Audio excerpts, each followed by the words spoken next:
Taking this across to my colleague Gaurav Sawant, who's been reporting on the war. Gaurav, firstly, how are you doing? How is Ukraine doing? If you could get us the situation of what is going on pan-Ukraine, as there seems to be no sign of the Russia-Ukraine war coming to an end anytime soon.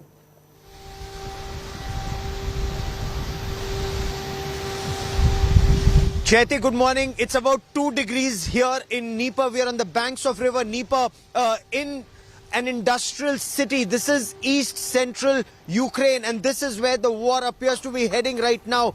You can hear sirens, you can hear and you can see people who are leaving in panic. A very large number of people are leaving Dnieper even as we speak. One would think that this is morning office traffic, but men, women, children, the elderly, they are leaving this city. Why are they leaving this city? Because after the intense fighting that's taking place in Mariupol, we are told Mariupol is on the verge of collapse. We are also told the situation in Kharkiv is extremely grim.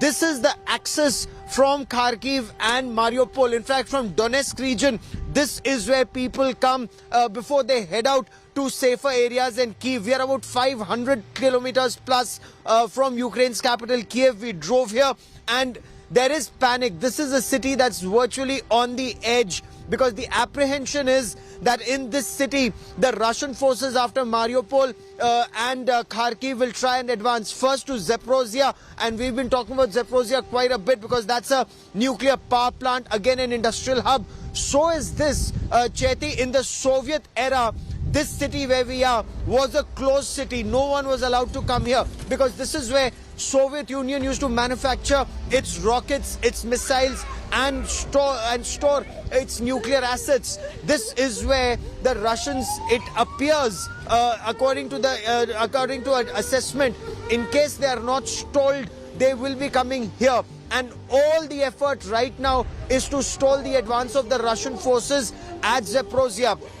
The road that we are taking, Chaiti, this is also the bread basket of Europe. As you well know, Ukraine, this is the agriculture belt. So across fields, instead of sowing wheat, they've got hedgehogs and they've got tank barriers and they've got anti-tank mines on roads, on paddy fields, on every axis, on every flyover and bridge. You have soldiers with anti-tank guided missiles because their aim is to ensure that the Russian forces are unable to advance beyond Donbass. That's right. In fact, let's also get a sense of what is happening between the leaders now. Russian President Putin has said that peace talks with Ukraine had hit a dead end. What's going on as far as these peace talks are concerned?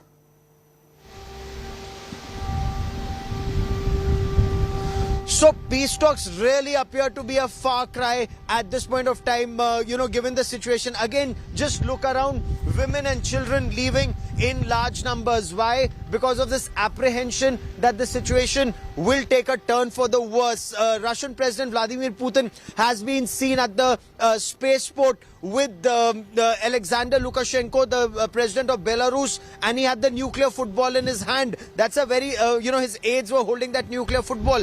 The nuclear codes, what's the signal, what's the messaging that Russia is not backing down. A very close aide in a way, or someone who's considered very close to the Russian President Vladimir Putin has been arrested here. Viktor Medvedchuk, he's been arrested. He's an opposition leader. The SBU, the Special Intelligence Unit, arrested him late last night. Now, he's seen as someone who's close to Russian President Vladimir Putin. The President of Ukraine, Vladimir Zelensky, he said, release my soldiers, men and women who are being held in custody by the Russian forces, and we'll release Viktor Medvedchuk to you. So that's the kind of conversation that is happening as Ukraine actually prepares to take this battle to the next level. Countries like Slovakia have provided an S-300 missile defense system. That's a very crucial missile defense system that this country needs. There's also conversation, and we're about to get you more details on that story, Chaiti. The MiG-29 fighter jets are likely to be provided very soon. All right, Gaurav, thanks so much for getting us those details right there. We will keep coming back to you on this story. Over a month after Russian troops invaded Ukraine, millions of people have been forced to flee from their homes. The town of Bashtanka in southern Ukraine has become a central point for refugees from nearby Russian-occupied town. My colleague Mausami Singh gets you a report from the refugee center. Listen in. They left everything behind and traveled in this bus, hoping that they were reaching to safety. A mother and a daughter here you can see in this bus that just arrived in Bashtanka. Almost 30 people got down of this bus. You can see it is very cold, and they are coming from Snigirovka, which is in Mykolaiv, which is under Russian occupation. First we'll show you the state of this bus, which is completely, the glasses are shattered, it's been covered, it's in mud, and there is a writing that has been written all around this bus. Even in the front you can see that in black this has been sprayed, saying that this is a children's bus. Are they killing people, civilians? What is the scene there? Describe to us. Гражданские погибают там. Не, пока не видно. Ну, там, когда они бомбили, взорвался дом, то умер, да, один, я знаю. А так раненые есть, а так я сильно не знаю, там, че умирают, много, че нет. I don't have full information. I know exactly when they bombed one of building, one civilian was killed, but a lot of people who have damages, of course, injured. So here you can see an elderly woman. She's got a stick in her hand, 2 bags, and that's the picture of the humanitarian crisis that is, in fact, ravaging this entire country. With video journalist Parminder Sharma, this is Mausami Singh in Bashtanka for India Today.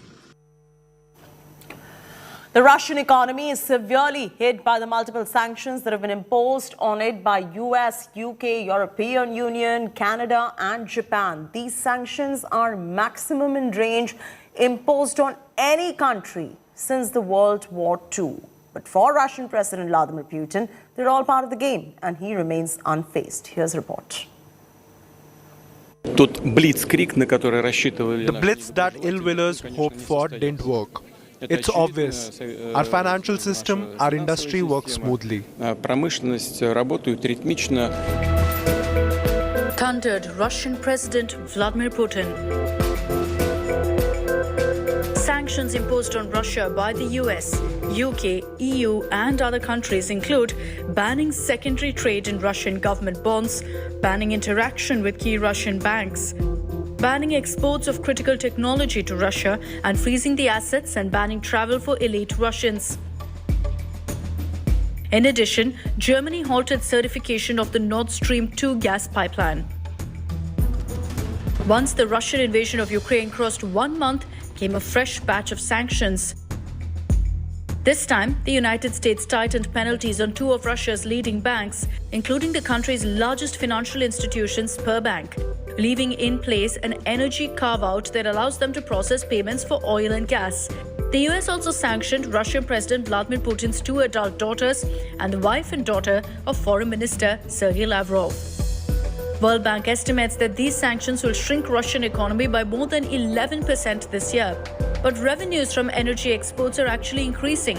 Moscow expects to earn $9.6 billion in additional revenue from energy sales in April alone, thanks to high oil prices, which remain around $100 a barrel. Defiant against the Western sanctions and ever provocatively confident, the Russian president gloated about the progress of his army in Ukraine.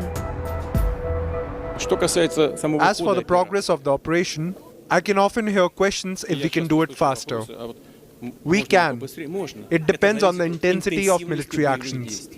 The intensity of military actions is somehow related to losses, unfortunately. Our goal is to achieve all objectives, minimizing losses. Nothing's changed in Vladimir Putin's world. The country has been hit by the maximum sanctions so far since the World Wars. If our partners aggravate the situation in the financial, insurance sphere, in the area of transport, including maritime transport, then the situation will worsen for them, among other things. Food shortages or incredibly high prices on world markets will lead to hunger in regions throughout the world. It's inevitable. The next step would be new wave of migration, including to the Western countries. In Russia, indigenous businesses are eager to fill the gap created in domestic markets after the sanctions pushed Western companies out. Of course, it's good for us all if they leave, because in that case, people will start to be interested in other brands of clothes. They will be interested in Russian brands. Before, when they needed jeans, they would buy it at Zara. Now, they start to look at who is on the market.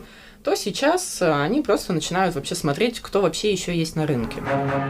On a daily basis, some areas in Russia complained of shortage of sugar and salt.